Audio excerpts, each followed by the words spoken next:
boobu nga am Abdoulaye pour ñu tëj parti boobu que ni le président de la boo ko déggee tey je dis pas que ni il dit que ni justice biy doxee mënu ci dara mais xam na fi ay pouvoir yam et que tey les magistrats yi ne ci réew mi amatuñu lay ñoom ak peuple bi la c'est à eux de voir de ce qu'ils veulent faire. effectivement te Pape Moussa wax na ko tey jii nii boo xoolee li fi xew lépp amul kenn koo xam ne teg nañ ko loxo ba pare cee ko cee bu yàgg sax pratiquement tout le monde a été jugé en flagrant délit. yàggul tuuti. ku ñu cee ndax sa montre bi dafa am neexul waa ji. instruction nga jëma comb yàggul tuuti.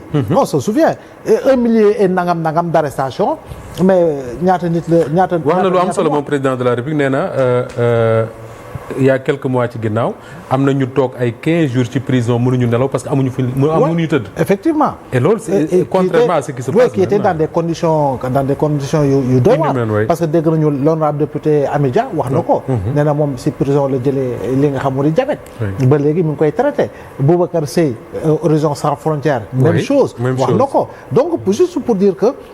li mu wax noonu ci justice dégg nga ko premier ministre li mu wax dégg nga ko on a eu l'impression sax même député yi Assemblée nationale gis nga c'était une forme de pression bu ñu doon teg Ousmane Diagne. ba Ousmane Diagne am na loo xam ne tontu na ko.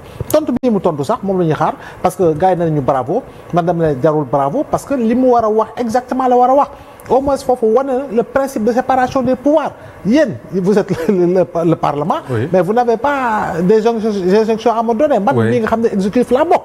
donc loolu rek jàpp naa ni. de la même manière awma pour di joxe instruction. le pouvoir judiciaire waaw di jox ay pouvoir ay magistrats du siège. donc jàpp naa ni nag point de rupture boobu ñi ngi ciy teg seen bët te jàpp réforme yi bu dugg see li nga xam moom la ñuy xaar par rapport aux réformes war a bàyyeekoo si assise de la justice yi. jàpp naa lu bari buñ ko joyante justice bi dina gën a jub. bañ a nekk une tour de Pise. et toujours pencher de l'autre côté. alors une transition vite fait monsieur le ministre Alioune Dione président de la République wax na ne je crois que Mor Gassama rappelé waat na ko léegi bi ñu voté ba pare le 24 mars. le 25 le 26 je pense ou le 25 le président Macky Sall am na ay conventions yu mu signé. tey jii le président nous dit que ni les contrats pétroliers ak miniers am na ci bari yoo xam ne. yéen a ngi ci di liggéey. et que renégociation am na ca wala war na cee mën a am. est-ce que on peut avoir une idée quand même de comment nan ngeen def pour justement revenir sur ces contrats là ñu bari dañoo waxoon ne mënta nekk signé nañ ko ba pare c'est des conventions sur 25 ans ou quelque chose comme ça. Oui, on va considérer les paroles du président. Oui. Parce que dévoilé wul exactement fi ñu toll mais wax na ne c'est en bonne voie. C'est en bonne voie. Voilà et que liñ ci bëgg dana am. C'est-à-dire xam nga renégociation. Man je crois que il y a un juriste qui est là. Oui. Très pertinent dans ses analyses. Xam nga le principe de la sécurité juridique du loo xam ne nit ñi dañ koy renier. Par contre ku nekk xam nga le droit d'abord c'est une science sociale. C'est une question de bon sens et c'est une question d'équité. ay contrat léonien yoo xam ne yow xam nga ne base bi li ciy tegu soo ko xoolee rek sa xel day tey parce que da nga naan lii naka la mën a nekke parce que quelque part est-ce que amul rétrocommission derrière. Oui, on peut se poser la question. Voilà loolu bu amee ka nga xam ne tey moom nga ko négocier loon mu leer ko ne parce que nit aussi conscience dafa am doole. yow boo nekkee un état souverainiste may wax ne en matière de coopération. Oui. li gars yi foog lu ci bëri. ay intérêt la yoo xam ne ñoom day am toujours un peu la métaphore de l'iceberg mën nga yaakaar ne non fii su ma kiiwulee dama koy ñàkk fekk déedéet ci suuf moom il tient à ça mais psychologiquement yow ni ngay taxawee xam ne tu es un état souverain et que soxla na la yow am na loo soxla ci moom parce que quelque part sur le pays on n'a pas une avancée technologique ci yenn yi wala on n'a pas les financements nécessaires ñeneen ñi am nañ ko mais xam nañ ne ressources ñoo ko moom. te quelque part ñii am na nu muy defee ils sont prêts à voilà ñu denc ko wala ñu am noo xam ne dañ koy defee yàkkamtewuñu donc tous ces paramètres là nga xam ci technique de négociation yi day entrer en jeu dafay tax nag yow boo nekkee ci sa souverainisme am sa fulla ak loolu ma la wax ñoom xam nañ ne quelque part lii c'est pas normal on peut revenir à de meilleurs centres à de meilleures considérations sans pour autant ñu taper le fondement même du principe bi ma demee mooy le principe de la sécurité juridique donc je crois que de ce point de vue les négociations li Pastef mos a gëm nga xam avant que ñuy ñëw pouvoir le premier ministre Ousmane Sonko qui était le président qui est toujours voilà le président du parti avait dit dinañuy revoir lépp ba ci yenn yi nga xam ne yëpp jaay nañ ko te teguwul ci yoon lu mu leen waxoon il les avait avertis ñoom li ñuy yuuxu yëpp dañ leen avertir ku fi jënd loo moomul dinañ ko nangu et maintenant on est dans ça et je vous dis que man damay yem par rapport au président et au premier ministre fu seen wax yem fa laa yem mais je dois vous dire que parce que man Baye Fall la donc je dois vous dire que ne ñoom loolu ñu wax c'est exactement loolu mooy am te xam naa ne techniquement c'est quelque chose qui peut être fait et ça va être fait ainsi que ni yi ñu war a négocier dañu ko renégocier. ah oui ñu ngi ci bu baax sax.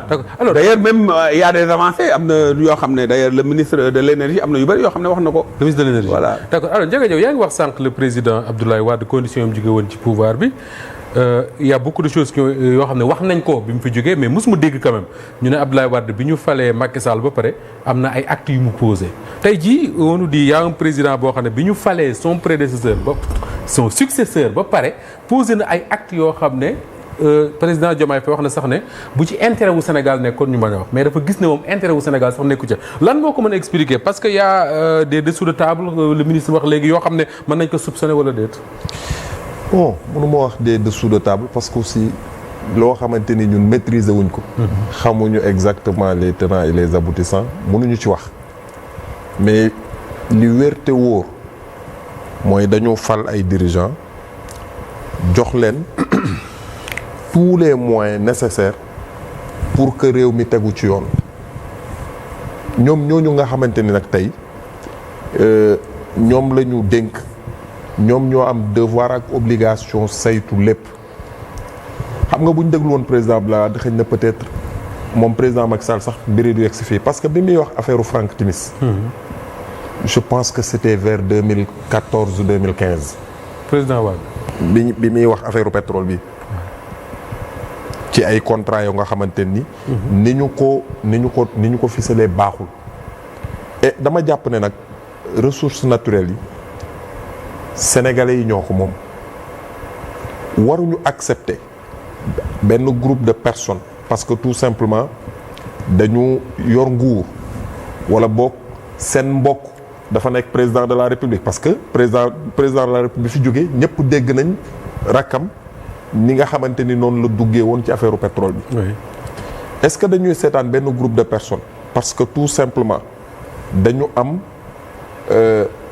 connexion ak le président de la République wala ak gouvernement bi wala dañ ci bokk wala boog dañu am ay bras longs wala dañu am ay lijjanti wala dañu am ay relations au niveau national et au niveau international ñu organiser wu benn bande accaparer ci ay milliards yu dul jeex pour que ñi nga xamante ni ñoom lañ fi indi ñu wutal leen ay surfaces yoo xamante ni dañ koy mën a exploiter. man je pense que loolu c'est injuste et que loolu état daf ci war a revenir at ñu xool ñi nga xamante ni tey ñoom la ñu signer ay contrat est-ce que contrat yi c'est des tegu na ci yoon est-ce que respecté na suñu code minier est-ce que respecté na sénégalais yi nga xamante ni tey seen dëkk lañ koy exploiter lan lañ ci am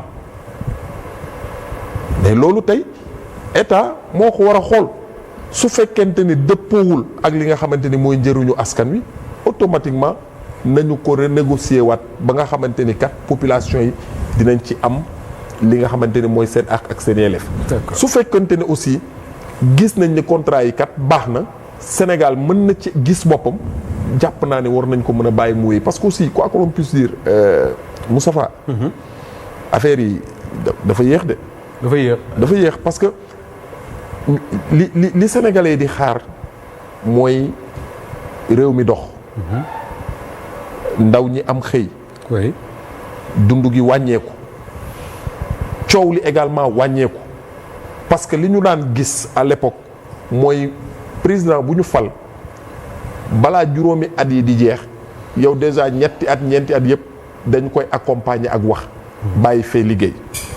aujourd'hui li am Sénégal en 2024 musul am ci histoire u Sénégal mooy fal un président de la République au premier tour avec 54%.